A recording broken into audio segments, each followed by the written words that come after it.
I can't wait to show him my first purr. Okay.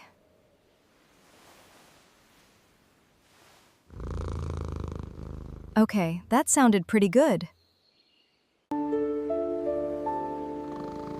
I saved that purr just for you.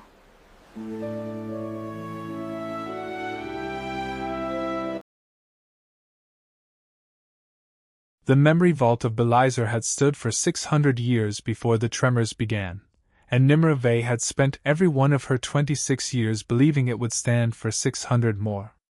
She was wrong, and the ground beneath the Western Archive told her so at dawn, when a crack no wider than a hair split the obsidian floor of the second reliquary, and the entire vault exhaled a low, mournful hum that every Vulpine archivist recognized as the sound of memory in distress. Nimara felt it in her teeth before she heard it. She was standing in the cataloging hall, her ears already flattened in concentration, when the vibration rolled up through the soles of her boots and into her spine. Around her, 3 junior archivists froze mid-motion, quills hovering over ledgers, tails going rigid. "That's the deep chamber," said Farron, the eldest of them, his voice pitched low with the particular dread reserved for things that were not supposed to move. Nimara did not answer. She was already walking, her russet tail snapping behind her like a struck flag, down the spiral stair that led to the oldest part of the vault, the part that held not records but feelings, distilled and pressed into crystal the way her ancestors had once pressed flowers into books. The vault did not simply store facts. It stored the emotional truth of what had happened, the way it had felt to those who lived it. That was what made it sacred. That was also what made it dangerous. Every Vulpine child on Belisar grew up understanding the vault's peculiar grammar. A ledger could record that a battle occurred on a given date, in a given valley, with a given number of casualties. But a memory crystal recorded the weight of that battle, the fear in a soldier's chest before the first charge, the particular quality of grief in a mother's voice reading her son's name off a casualty list, the silence in a village the morning after its men did not come home. Archivists like Nimara did not merely catalog history. They were trained, from childhood, to become vessels capable of holding grief without being crushed by it, to listen to 6 centuries of other people's sorrow and emerge each evening still able to function, still able to speak gently to the living even after a day spent steeped in the dead.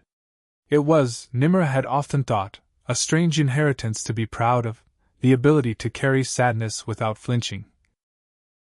But it was the only inheritance her family had ever offered her freely, without condition, without the careful political calculation that shaded everything else in her mother's house.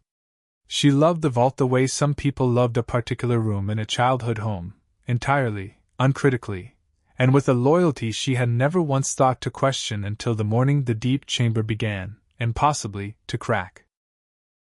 By the time she reached the deep chamber, 2 structural engineers from the Belisar Council office were already there, murmuring to each other in the clipped, worried tones of people who understood load-bearing stone better than they understood grief.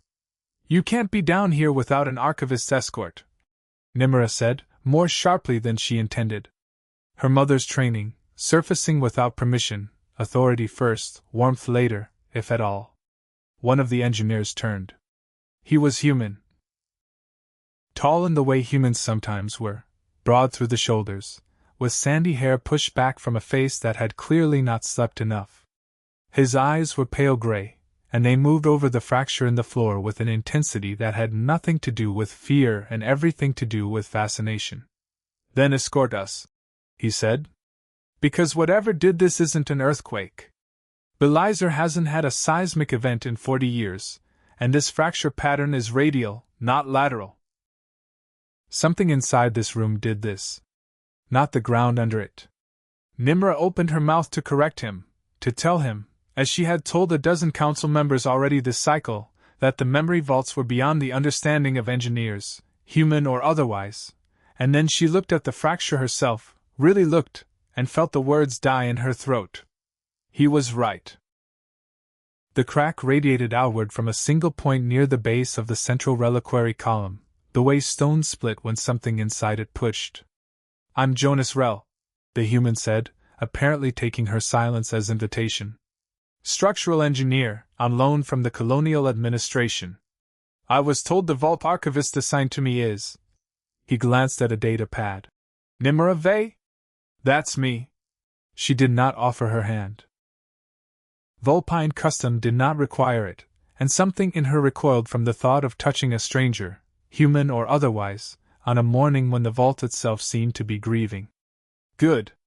He crouched beside the fracture, utterly unbothered by her reticence, and traced its edge with one finger, careful not to touch the crystal beneath. Because I'm going to need you to tell me what's supposed to be down here. Not the official record. The real one. Because I don't think this crack is an accident, Ms. Vey, and I don't think it's the first one. Nimara's tail went very still. He already knows, she thought, with the particular vertigo of watching a secret she'd guarded her whole life recognized by a stranger within his first hour on Belisar soil. Or he's about to. The council assigned Nimara to supervise Jonas Rell's investigation with the clear expectation that she would slow him down. She understood this without being told. Matriarch Sariva, her mother, first voice of the Belisar clans, keeper of the peace treaty that would transfer contested borderland to human and Vulpine refugees within the season, did not send her most talented archivist to babysit an engineer out of generosity. She sent her because Nimara was disciplined. Because Nimara had never, in 26 years, given her mother reason to doubt her loyalty. He is thorough, Sariva said the morning after the fracture was discovered, standing in her study with her tail wrapped with deliberate elegance around one ankle. Thoroughness, in a human, unaccustomed to our ways, can become intrusiveness. You will manage him, Nimara. You will show him what he needs to see and nothing more. The peace transfer is in 6 weeks. We cannot have an outsider stirring old grief before the ink is dry. Yes, Mother, Nimara said, because that was what she always said, and because the alternative, asking what grief, exactly, are we hiding, had never once occurred to her as a thing she was permitted to voice. She did not know yet that it would become the only question that mattered. For the first week, Jonas Rell was exactly what she expected of a human, efficient, blunt, uninterested in the ceremony Vulpines wrapped around every task. He did not lower his voice in the reliquary halls the way Vulpine visitors instinctively did. He asked direct questions. Why is this ledger sealed? Why does this casualty count not match the memorial stone? Who authorized the restoration crew that worked here 11 years ago?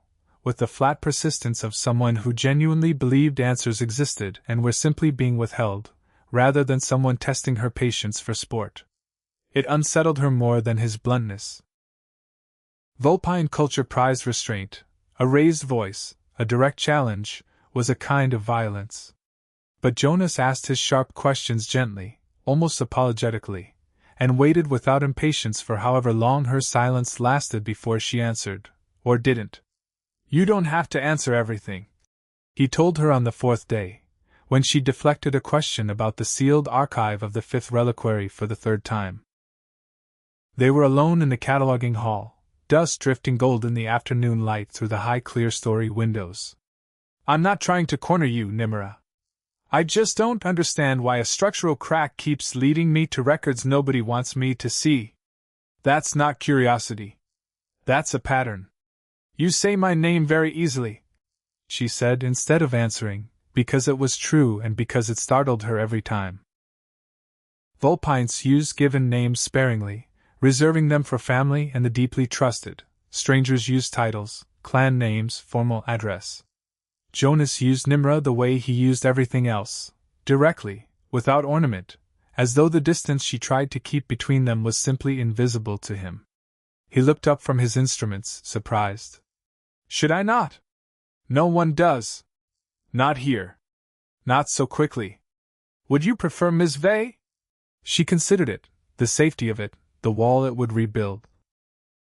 And found, to her own quiet alarm, that she did not want it back.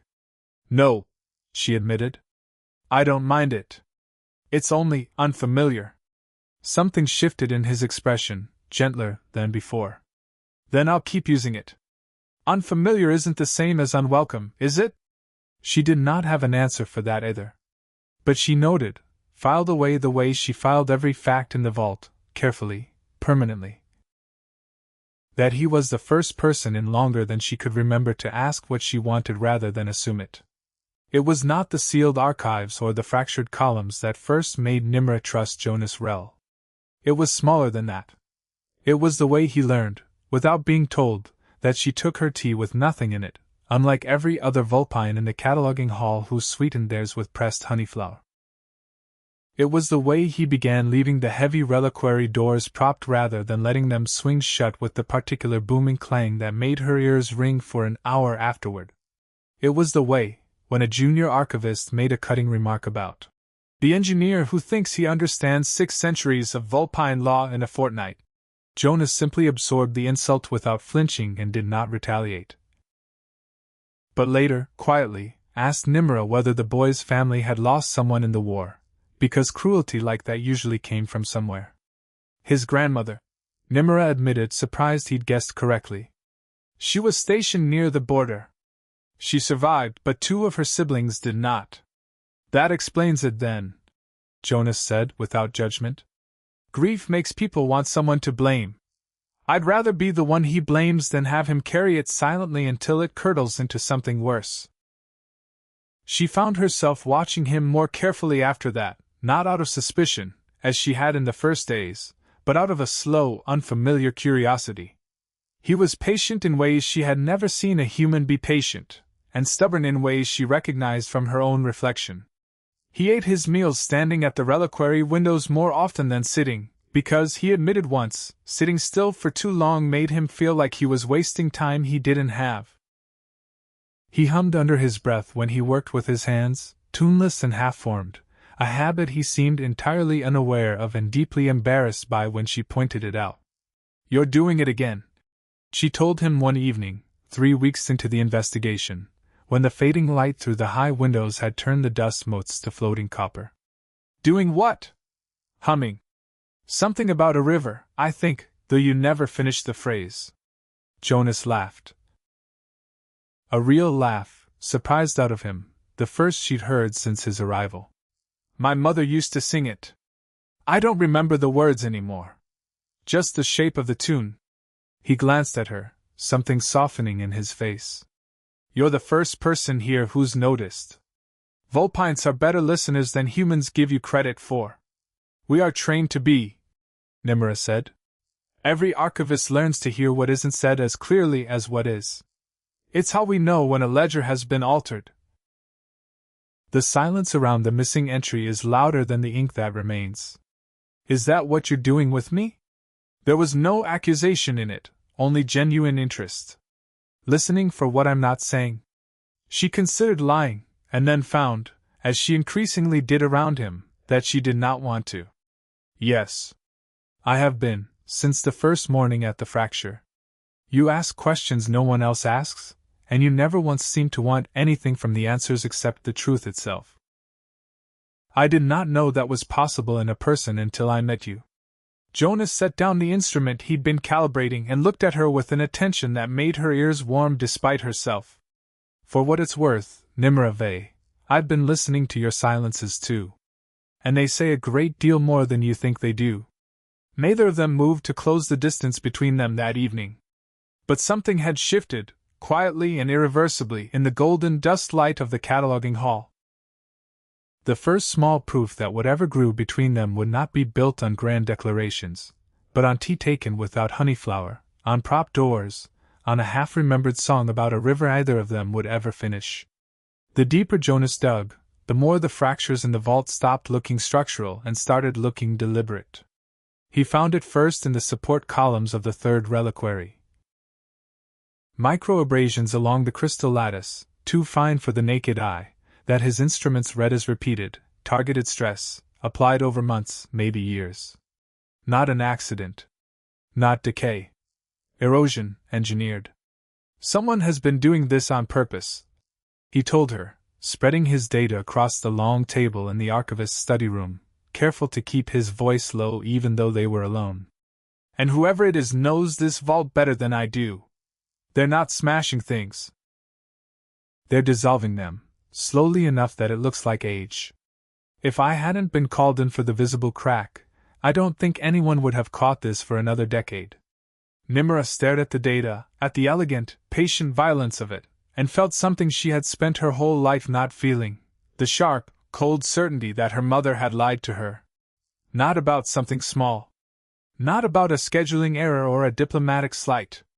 About this. There was a restoration crew, she said slowly.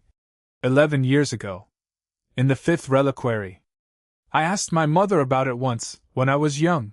I'd found a discrepancy in the acquisition ledgers, records that didn't match the memorial stones outside. She told me the restoration had corrected data entry errors from the war years. That the true numbers had simply been miscounted in the chaos. And you believed her.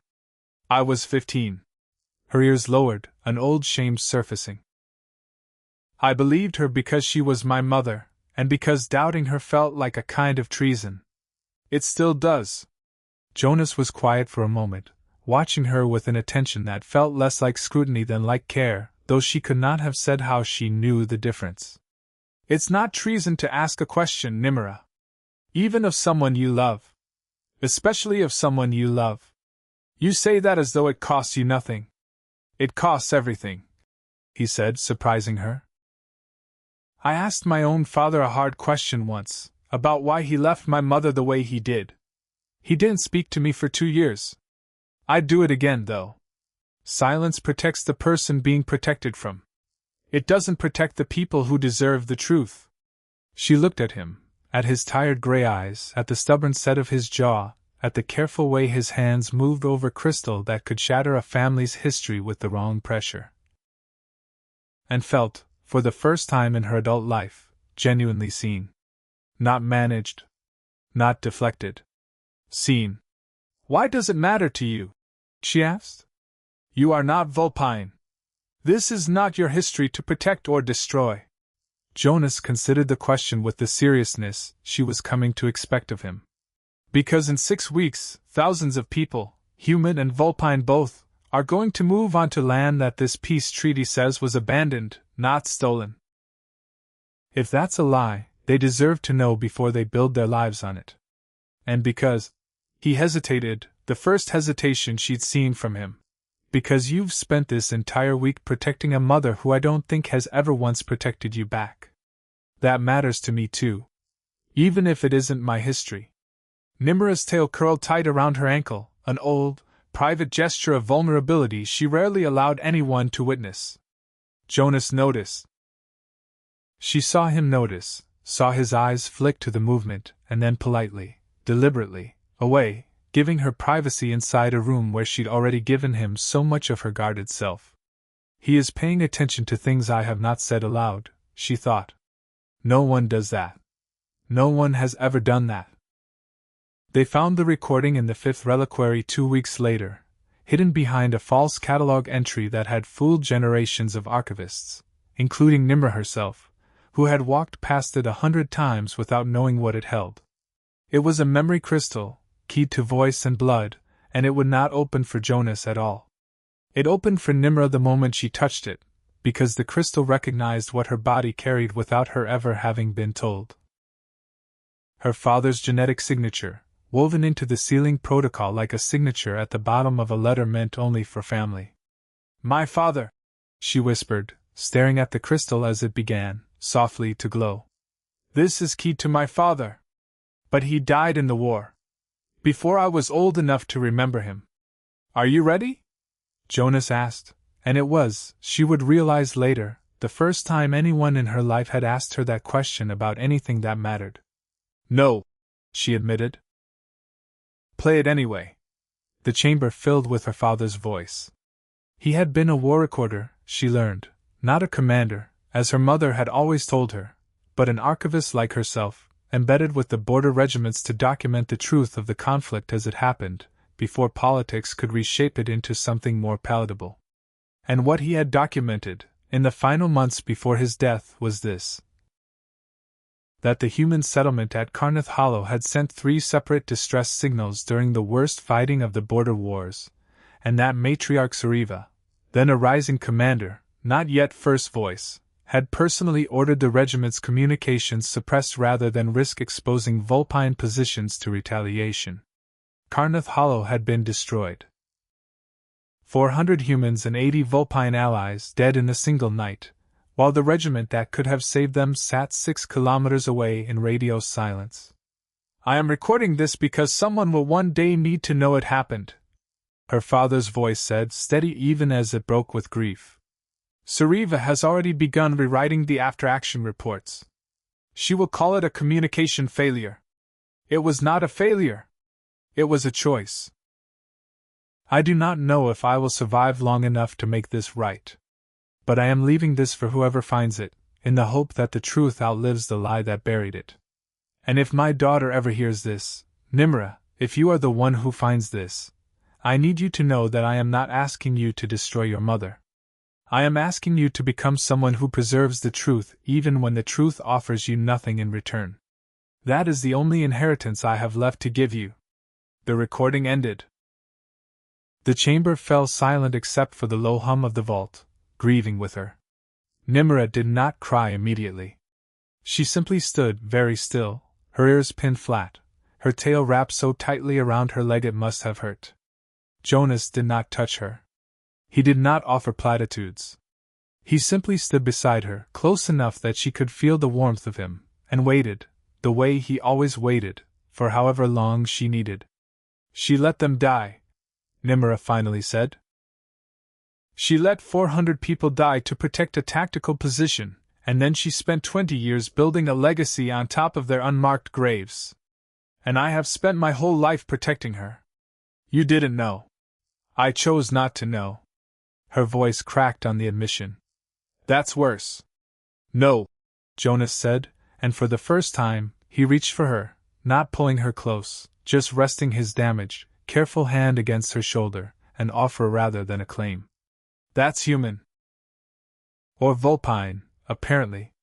It's what people do when the alternative is losing everyone who ever loved them. You're not the villain in this story, Nimara. You're the one who's about to fix it.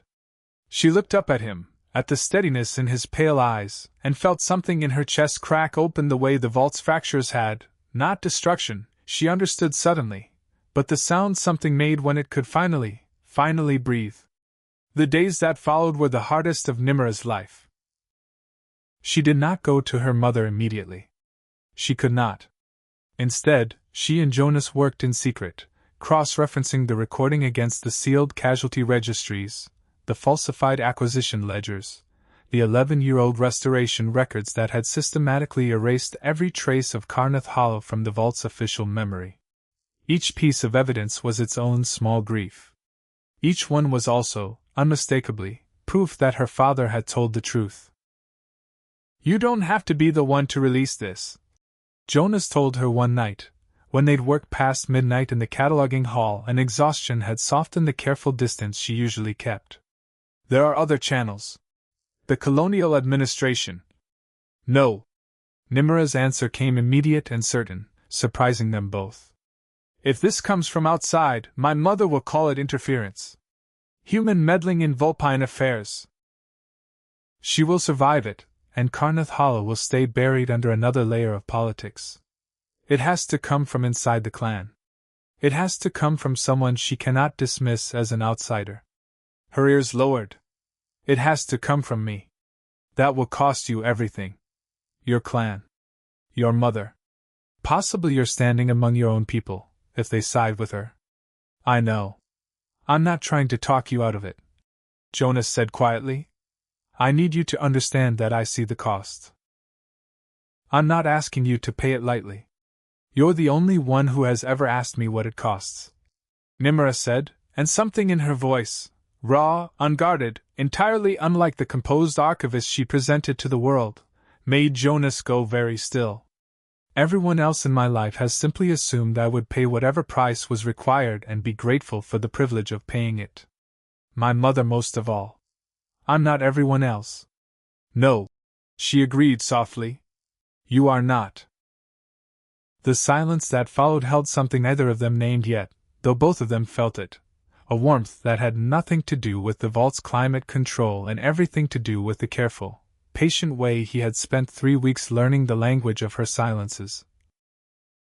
The flick of her ears when she was uncertain, the particular stillness of her tail when she was afraid, the way she went quiet not because she had nothing to say but because she had spent her whole life being taught that what she had to say did not matter.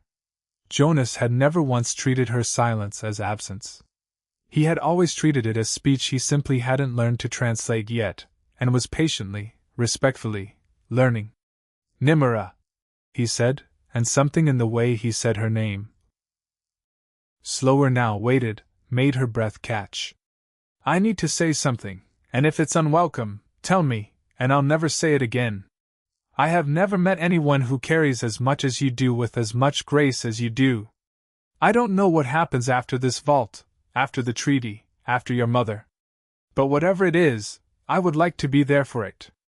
Not as your engineer. As," he searched for once for the right word, "as whatever you'll let me be." Nimara's tail, betraying her before her voice could, uncurled slowly from around her ankle and drifted, unbidden, toward him, a Vulpine gesture of trust so instinctive she hadn't consciously chosen it, and so significant that Jonas, 3 weeks into learning her people's customs, recognized it immediately for what it was. "I don't know what I can offer you," she whispered. "I am about to become the most controversial Vulpine on Belisar. My own people may call me a traitor by the season's end." "I'm not asking what you can offer me," Jonas said. "I'm asking if I can stay." "Stay," Nimara said, and it was the first unguarded thing she had said to anyone in years.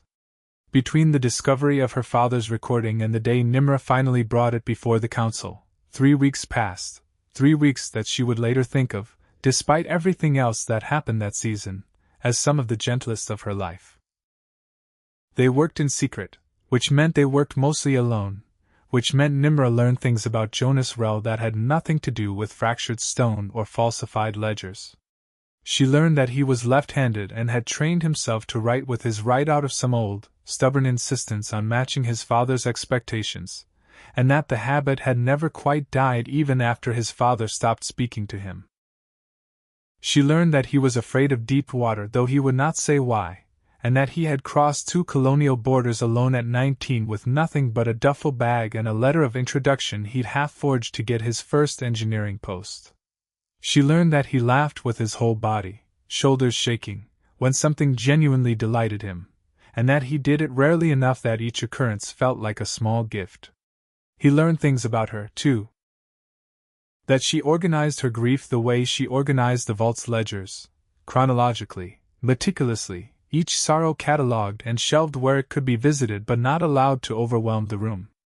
That she had taught herself to read by candlelight in the reliquary stacks as a child, hiding from a mother who valued composure over curiosity, and that she still preferred candlelight to the vault's modern lamps for exactly that reason. That her tale, which she controlled with iron discipline in public, betrayed everything she felt the moment she believed no one was watching.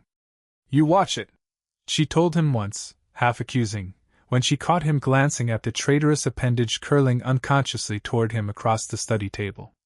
"My tail. You watch it more than my face. Your face is very good at lying to me," Jonas said, unrepentant. "Your tail has never once managed it." She swatted at him with a roll of parchment, and he caught her wrist, laughing, and for a moment, just a moment, the weight of Carneth Hollow and Sariva's lies and the treaty ticking down toward its deadline lifted entirely, and there was only the warm, ordinary pleasure of being teased by someone who had learned to read her so well he could catch her in a lie before she finished telling it. It was during this quiet, dangerous, beautiful stretch of weeks that Nimara first let herself imagine a life built around this man, not the engineer sent to investigate a fracture, but the person who hummed half-finished songs and propped heavy doors and had memorized, without being asked, the exact temperature at which she liked her tea. She did not say any of this aloud. She simply noticed, with the same careful attention she gave every entry in the vault's ledgers, that her chest had begun to ache pleasantly whenever he walked into a room, and that she had started finding reasons to extend their evenings rather than end them. She did not yet know how little time that gentleness had left before the world came apart again. They should have expected retaliation. They did not expect it to nearly kill them. 3 days before Nimra intended to bring the recording before the full council, someone, she would never determine who, though she had suspicions that curdled her stomach for months afterward, triggered a containment charge in the deep chamber where the original crystal was stored, the same chamber where the fracture had first appeared 6 weeks earlier. Nimra and Jonas were inside when it happened, cataloging final corroborating evidence, when the reliquary column beside them shuddered and the world became noise and heat and falling stone. She did not remember deciding to move. She remembered only that Jonas's hand closed around her wrist and pulled, hard, throwing his body between her and the collapsing column with a speed that should not have been possible for someone untrained in Vulpine reflexes. The stone caught his outstretched hand instead of her skull. He did not make a sound, even as she heard, with sick clarity, the specific wrongness of bone giving way beneath rock. When the dust settled, Nimra was on her knees beside him in the ruined chamber, her hands hovering uselessly over the ruin of his right hand, her voice shaking in a way it had not shaken since her father's recording first played. "Jonas! Jonas, look at me, stay with me. I'm here," he managed, pale with pain but conscious, his pale eyes finding hers with a steadiness that undid her more than his blood did. "I'm here. Are you hurt? You shielded me." Her voice broke entirely. "You could have died. I didn't." A ghost of a smile, even now. "Priorities, Nimara."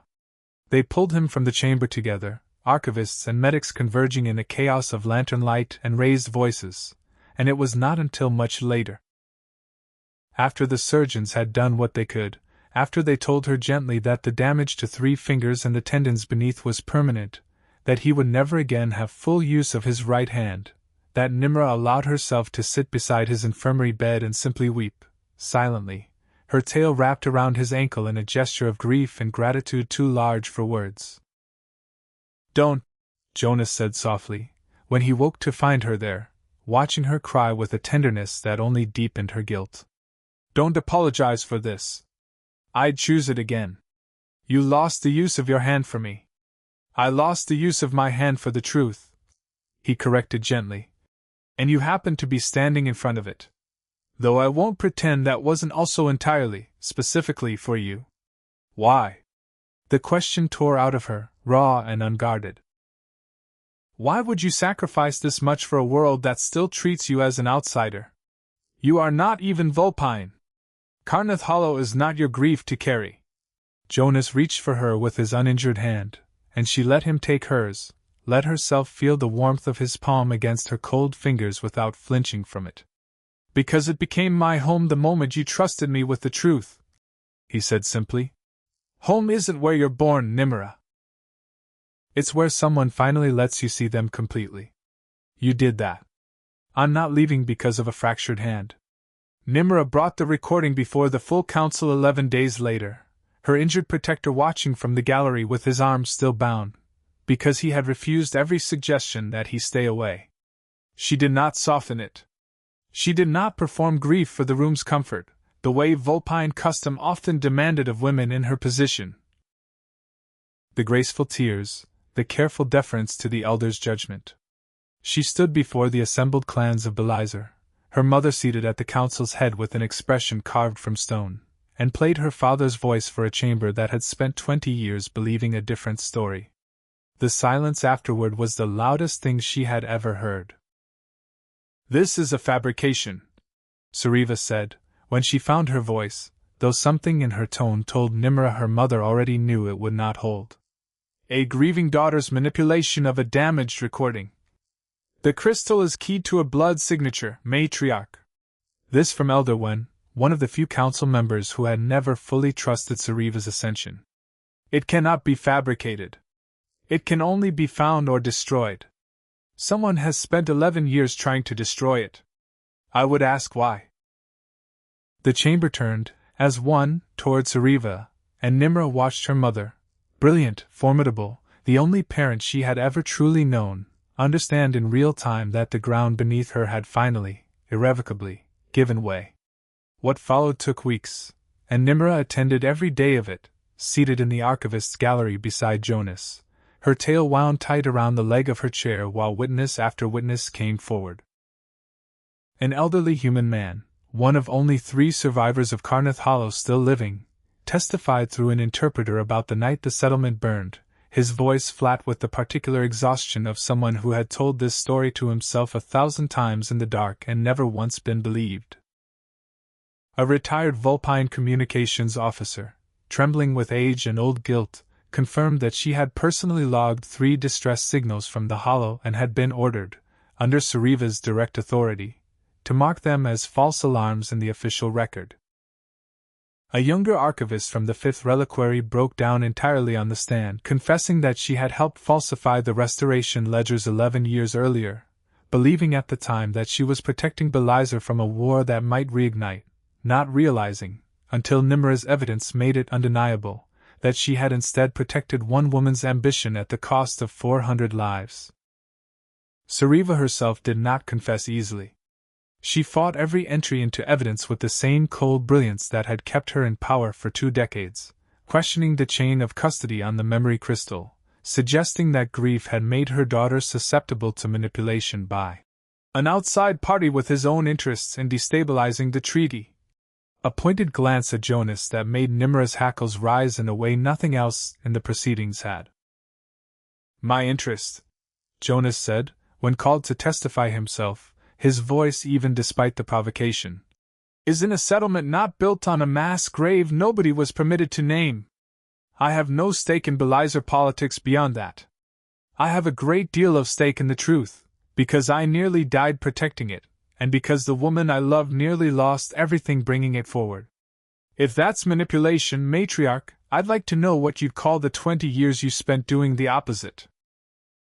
The gallery had gone entirely silent at "the woman I love," and Nimara, watching from her seat, had felt her ears heat with something that was not quite embarrassment and not quite pride, but some new, unfamiliar mixture of both. In the end, the evidence was too complete to dispute.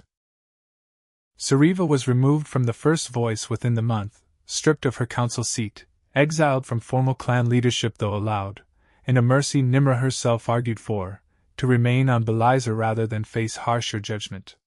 Nimara had expected, when that mercy was granted, to feel triumphant. Instead she felt only the quiet, complicated grief of a daughter who had finally stopped lying to herself about who her mother was, and found that the truth, however necessary, did not make the loss hurt any less. "You didn't have to defend her," Jonas said the night the ruling came down, finding Nimara alone in the cataloging hall, staring at nothing. "She is still my mother," Nimara said quietly. "I did not do this to destroy her. I did it because 400 people deserve to be remembered honestly, and because I could not become someone who chooses comfortable silence over difficult truth. Those 2 things do not require me to stop loving her. They only require me to stop protecting her lies." The peace transfer, suspended during the hearings, resumed on new terms. Terms that finally, publicly, acknowledged Carnath Hollow, that named its dead, that gave survivors' descendants a voice in how the disputed borderland would be governed. Nimara herself was offered her mother's vacated council seat and refused it, choosing instead to build something new, an independent archive, answerable to no clan, that no future matriarch could ever again bend towards silence. Half of Belisar called her a traitor. The other half called her the first honest first voice her people had had in a generation, even though she had never claimed the title. Jonas stayed through all of it, his ruined hand healing crooked, his presence beside her never once wavering, until the night Nimara finally asked him to stay for good. The months after the hearings were not gentle, exactly, but they were honest, and Nimara had come to understand that honesty, even when it ached, was a kind of peace she had never been permitted before. She threw herself into the founding of the Independent Archive, spending long days walking the half-repaired stacks of the 5th Reliquary with a small, devoted team of archivists, human and Vulpine both. Cataloging not just the war years but every record Sariva's administration had ever touched, determined that no future first voice would find it so easy to bury an inconvenient truth again. Jonas worked beside her more often than not, his engineering expertise repurposed toward reinforcing the vault's oldest chambers against exactly the kind of deliberate erosion that had nearly destroyed them both, his crooked hand slower on the instruments, but no less capable, as though the injury had simply taught him a new, more patient way of holding things. They did not rush toward anything. Nimara noticed this about him with a kind of grateful wonder.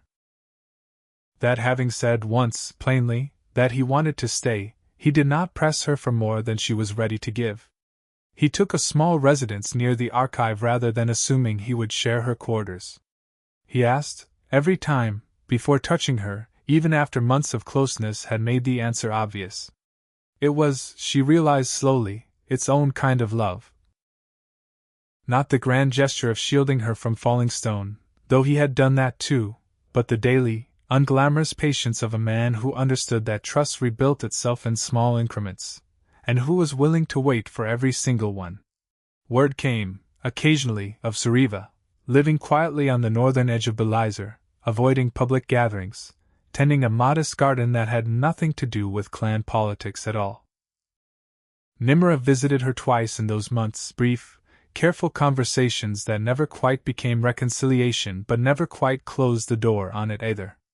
I do not forgive what you did, she told her mother, the second visit, standing in the doorway of a house far smaller than the one she'd grown up in.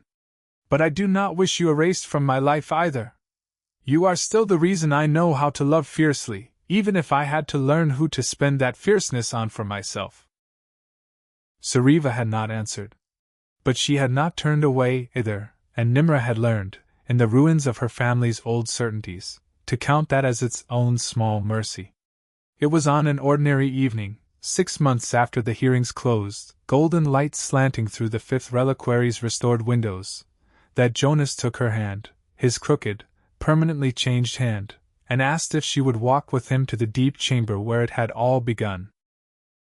6 months after the hearings closed, on an evening thick with the golden light Belisar wore best in autumn, Jonas Rell asked Nimara Vey to marry him inside the very reliquary where they had first found her father's voice. It feels right, he said, a little sheepish, kneeling with visible discomfort in his still mending knee. Starting here. Where the truth started. Yes, Nimara said before he even finished the question, her tail curling around his wrist in an answer more honest than words. Yes, Jonas. Yes. The wedding itself became, inevitably, controversial, as everything about Nimara Vey had been since the hearings. The traditionalist clans refused to attend, calling the union proof that grief had corrupted her judgment, that a human's influence had unmade a proper Vulpine daughter. The refugees of Carnath Hollow's surviving families, the archivists who had rebuilt the vault's honesty stone by stone, the ordinary Belisar citizens who had quietly, gradually come to see Nimara not as a traitor but as the bravest woman their history had produced. They were the ones who filled the unfinished archive hall on the appointed morning, standing among half-repaired shelving and crystal not yet catalogued, because Nimara had insisted the ceremony happen there rather than in the grand ceremonial hall her mother would once have chosen. But as the wedding approached, Jonas noticed something in Nimara that worried him more than any council hearing had. She grew quiet in a way that wasn't her usual thoughtful stillness. She began finding reasons to leave rooms before conversations about the ceremony finished. 3 nights before the wedding, he found her standing alone in the deep chamber, staring at the reliquary column that had once nearly killed them both, her arms wrapped around herself in a posture of such private grief that he almost turned and left rather than intrude. Nimara. He said her name softly, the way he always had. Talk to me. I am afraid, she admitted without turning. Not of marrying you. Of everything I have already given up to arrive here. My mother. My clan. The life I understood, even if it was built on lies. Her tail, usually so expressive, hung motionless behind her. I do not know if there is anything left of me that has not already been sacrificed to the truth. Jonas crossed the chamber and stood beside her, careful, as always, to let her set the distance between them. Do you want to postpone the wedding? No. The word came fast, certain, the one thing in her that had not wavered. I want to marry you more than I have ever wanted anything. That is what frightens me. I have given up so much, Jonas. I do not know if I have anything left to give you that is truly mine to give." He was quiet for a long moment, and when he spoke, it was gentler than she had ever heard him. "What if I told you I don't need you to give me anything else? I've watched you give away your family, your title, your standing among your own people, all in service of the truth. I don't want your sacrifice, Nimara. I've had enough of watching you bleed for other people's comfort. I just want you. Whatever's left. Even if it's small. Even if it's quiet." Nimara turned to face him then, her golden eyes bright with unshed tears, and told him, finally, the thing she had never told anyone in her 26 years of careful, guarded silence. "There is a tradition among my people," Nimara said, her voice barely above a whisper. "Older than the memory vaults themselves. A voluntary purr, not the reflexive sound kits make, but the deliberate, chosen one, given by an adult Vulpine, is reserved for the single person we trust enough to let see us entirely undefended. It is not performed. It cannot be forced or faked. It comes only when the body decides, without permission from the mind, that it is finally, completely safe." Jonas listened, very still, understanding that she was handing him something enormous. "I have never purred for anyone," Nimara continued. "Not for my mother, even as a child, even when custom expected it of every young Vulpine in her household. I learned very early that trust, in Sariva's house, was a currency to be spent carefully, because showing anyone your unguarded self meant giving them a weapon to use against you later. So I stopped. I taught my own body silence before I was old enough to understand what I was giving up. Nimara. I had planned." She pressed on, needing to finish now that she had begun. "To purr during our wedding ceremony. In front of the council, in front of every clan elder who called our marriage a corruption. I wanted it to be a declaration, proof, in front of everyone who judged us, that I was choosing you regardless of their disapproval. I wanted my first purr to be a statement. And now?" Her tail, at last, began to move, a small, uncertain motion, betraying the vulnerability beneath her composure. "Now I don't know if I can perform it even for that reason.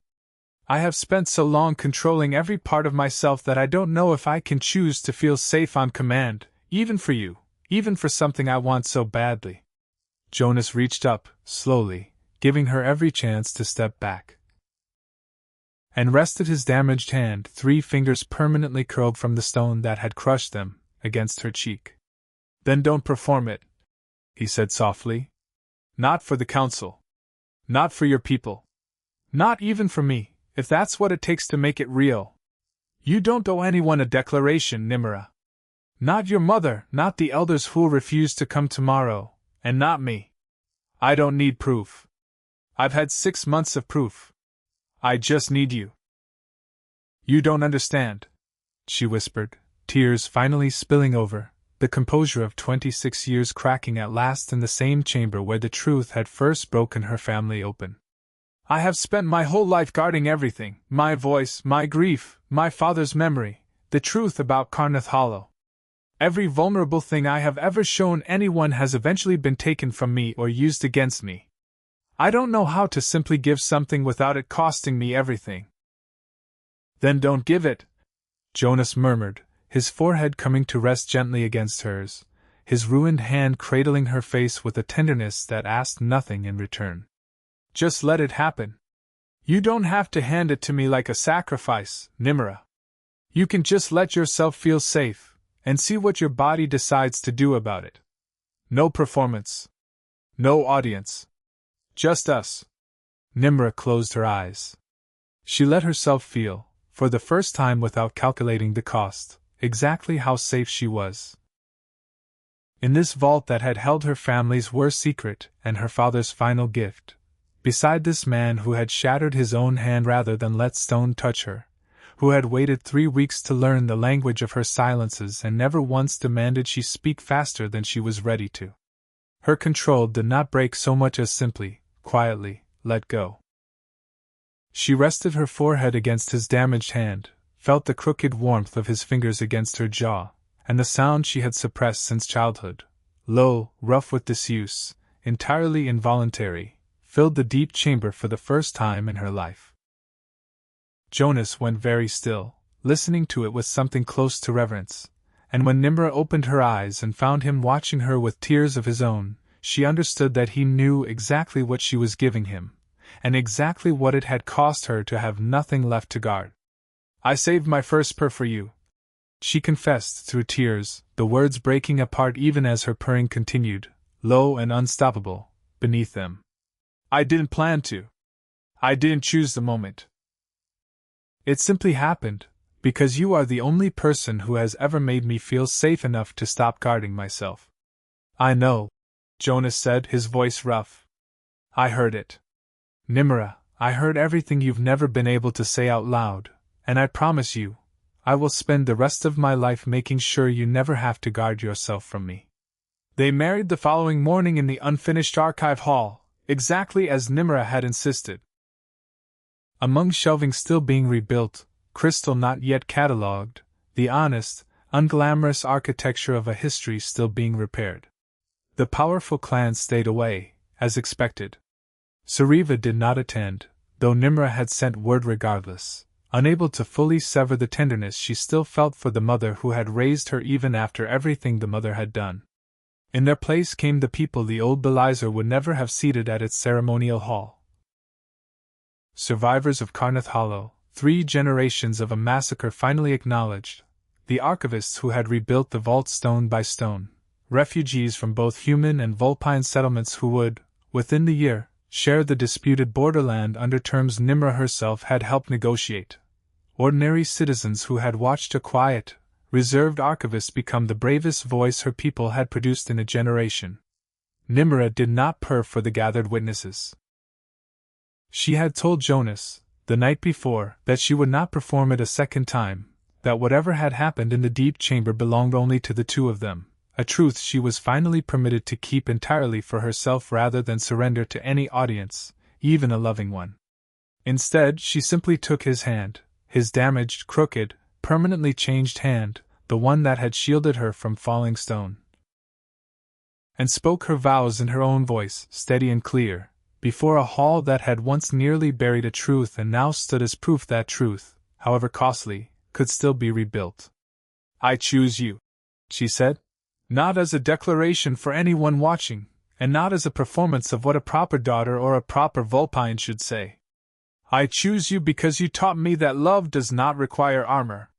Because you waited for my silences instead of demanding my speech.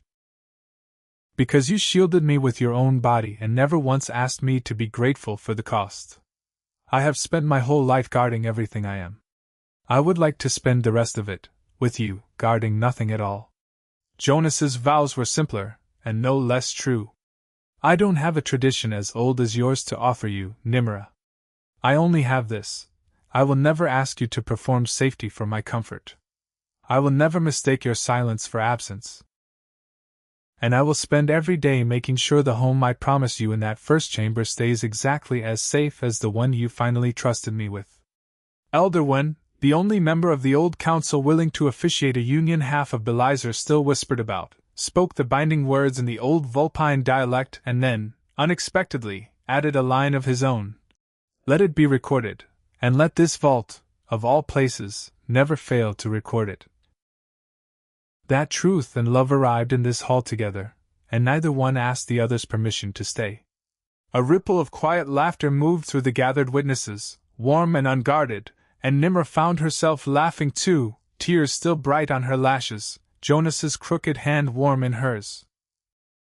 They were pronounced married beneath the vault's high windows, autumn light falling gold across shelving still half rebuilt, and as they turned toward the small, imperfect, hard-won crowd of witnesses who had chosen to stand with them, Nimra felt it happen again, unbidden, unguarded, entirely her own.